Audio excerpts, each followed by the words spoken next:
भक्ति कहते किसे हैं? क्या माला लेकर बैठ जाना भक्ति कहलाती है? नहीं,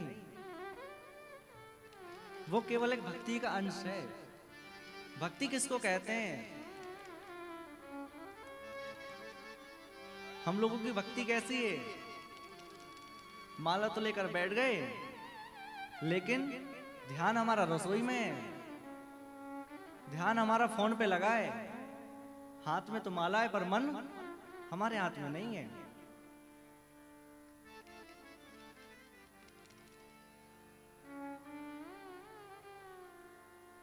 तो माला लेने को भक्ति नहीं कहते। एक संत थे,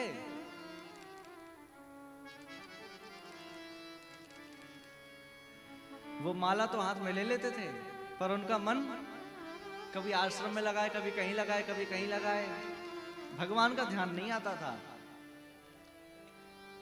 तो माला हाथ में, कहीं से बढ़िया समोसे की खुशबू आई, बोले अरे लाओ समोसे का मन रहा, इधर ले आओ। क्या ये भक्ति है? ये भक्ति नहीं है। भक्ति कहते किसको है? हम दिन न रात भगवान श्री कृष्ण को ही याद करते रहें, इसी को भक्ति कहते हैं। दिन रात हमें श्री कृष्ण याद आए, याद करना ना पड़े।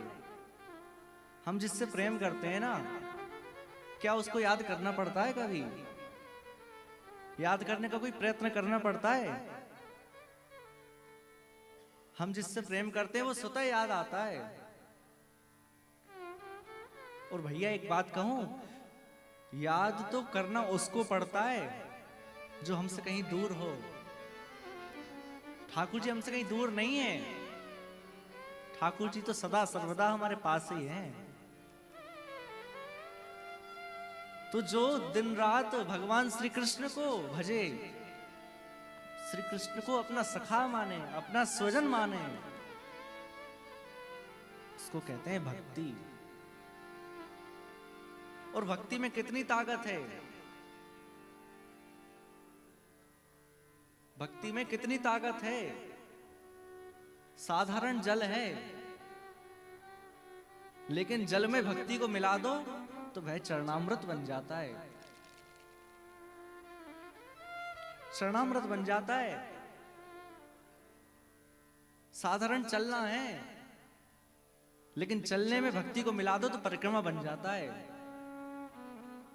और भूखे रहना, भूखे रहने में भी यदि भक्ति को मिला दें तो व्रत बन जाता है। साधारण देखना और देखने में यदि हम किसी भक्ति को मिला दें तो दर्शन कहलाता है। भक्ति में बड़ी ताकत है, भक्ति में बहुत ताकत है। एक किसी ने बड़ा प्यारा लिखा है, भक्ति में बहुत ताकत है दुनिया को झुकाने की। भक्ति में बहुत ताकत है दुनिया को झुकाने की, वरना क्या जरूरत थी मेरे राम को झूठे बेर खाने की। क्या जरूरत थी? केवल भक्ति के कारण ही तो खाए ना। ये भक्ति है भैया।